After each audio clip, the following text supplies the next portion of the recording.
जी अस्सलाम वालेकुम। अच्छा जी, अब इस वीडियो में we are going to discuss about the adjustments and their effects. One thing is very important to understand, we are not going to pass the adjusting entries here, that is not requirement, क्योंकि ये हमारे इस level की requirement नहीं है adjusting entries को पास करना। इस वजह से मैं एडजस्टमेंट्स क्या होती हैं, कौन कौन सी हो सकती हैं, उसके ऑल्टरनेट नाम क्या हो सकते हैं, उनको डिस्कस करूंगा और उनके इफेक्ट्स, यानी कि trading and profit and loss पे उसका क्या इफेक्ट हो सकता है और बैलेंस शीट की आइटम्स पे क्या इफेक्ट हो सकता है, सिर्फ वो डिफाइन करूंगा। पहली एडजस्टमेंट है आउटस्टैंडिंग, ओइंग, ड्यू, अनपेड या पेएबल के नाम से। ठीक है जी। अब इसका पहला फैक्ट है, ये किसी भी एक्सपेंस पे हो तो उस मुतल्लिका एक्सपेंस में, यानी कि जो भी रेलिवेंट है, लेट्स सपोज वो आउटस्टैंडिंग वेजेस है तो उसका रेलिवेंट एक्सपेंस वेजेस है। अगर वो सैलरीज पेएबल है तो उसका रेलिवेंट एक्सपेंस सैलरीज है। उस रेलिवेंट में जाके पहले फैक्ट ने इसमें क्या करेगा, इस एडजस्टमेंट की अमाउंट को ऐड करेंगे और दूसरा बैलेंस शीट की लाइबिलिटी साइड पर उसे एज इट इज़ लिख देंगे, क्योंकि वो अभी अदा करनी है तो लाइबिलिटी है। सेकेंड एडजस्टमेंट है जी prepaid advance carry forward unexpired. अब ये वो है जो पहले से अदाशुदा है। हमने कहा कि जब हम बात करते हैं अक्रूवल बेस्ड सिस्टम में तो we have to stick with the current accounting period. उस अकाउंटिंग पीरियड के अंदर अंदर हमने रहना है। तो उसमें क्या होगा, जो भी आपका एक्सपेंस आपने पहले से अदा किया होगा जो नेक्स्ट पीरियड्स के लिए होता है, उसको उस रेलिवेंट एक्सपेंस में से लेस करेंगे और जो पहले से अदाशुदा होगा वो प्रीपेड होगा, that would be considered as your asset. Until unless वो इस्तेमाल नहीं होता तब तक वो आपका एसेट रहेगा। जैसे जैसे वो इस्तेमाल होता जाएगा वो एक्सपेंस में कन्वर्ट होता जाएगा। अच्छा जी, थर्ड है जी डिप्रिसिएशन ऑन एसेट्स। डिप्रिसिएशन क्या होता है, जब आप किसी भी फिक्स एसेट को कॉन्टीन्यूस एंड परमानेंट बेसिस पे यूज़ करते हैं तो उसकी वैल्यू में डिक्रीज़ आता है। अब वो जो डिक्रीज़ आएगा वो डेफिनेटली बिजनेस के पॉइंट ऑफ व्यू से क्या होगा, उसका एक्सपेंस। अब क्योंकि इसका मैन्युफैक्चरिंग से कंसर्न्स नहीं है, इस वजह से डायरेक्ट नहीं बल्कि इनडायरेक्ट है, इस वजह से प्रॉफिट एंड लॉस की एक्सपेंस साइड पे लिखेंगे इसी नाम से, depreciation on. Let's suppose machinery है तो मशीनरी आ जाएगा, फर्नीचर है तो फर्नीचर आ जाएगा।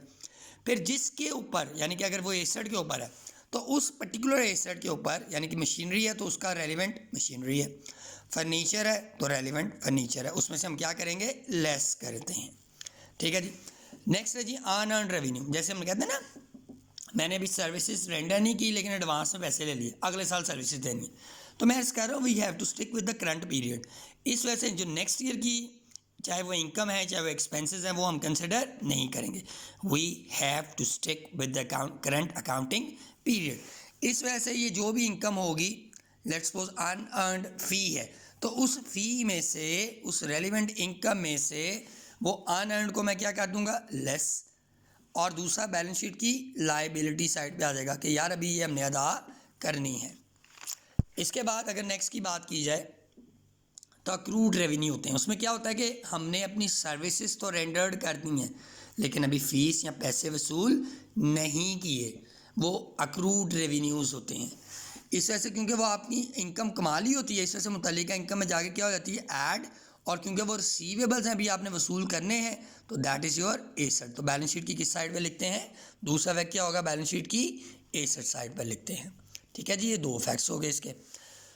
नेक्स्ट है जी डिस्काउंट ऑन डेटर्स। डेटर्स वो लोग जिनको आपने पैसे अदा करने हैं, अगर वो आपको डिस्काउंट देते हैं तो जाहिर बात है, लेट्स सपोज मैंने किसी का 5,000 देना है तो कहता है चलो 500 आपको माफ़ किए, वो मुझे डिस्काउंट मिल गया, जो मुझे मिल गया दैट इज़ माई इनकम। तो इस वजह से डिस्काउंट ऑन डेटर का पहला फैक्ट होता है प्रॉफिट एंड लॉस की, ठीक है जी, सॉरी ये होता है डिस्काउंट ऑन डेटर। मैंने पैसे लेने हैं किसी से, जब मैंने किसी से पैसे लेने हैं तो मैं उसे कहता हूँ यार 5,000 नहीं दे सकता, चल मैं तुझे 500 छोड़े। अब मैं उसको छोड़ रहा हूँ तो वो मेरे लिए तो डिस्काउंट अलाउड हो जाएगा, मेरा एक्सपेंस हो जाएगा। इस वजह से प्रॉफिट एंड लॉस की एक्सपेंस साइड में पर लिखते हैं पहला। अब क्योंकि मैं उससे कम पैसे ले रहा हूँ तो मेरे डेटर में इजाफा नहीं बल्कि कमी हो रही है, इस वजह से मैं उसको मुतल्लिका डेटर में से क्या कर दूंगा, लेस करता हूँ।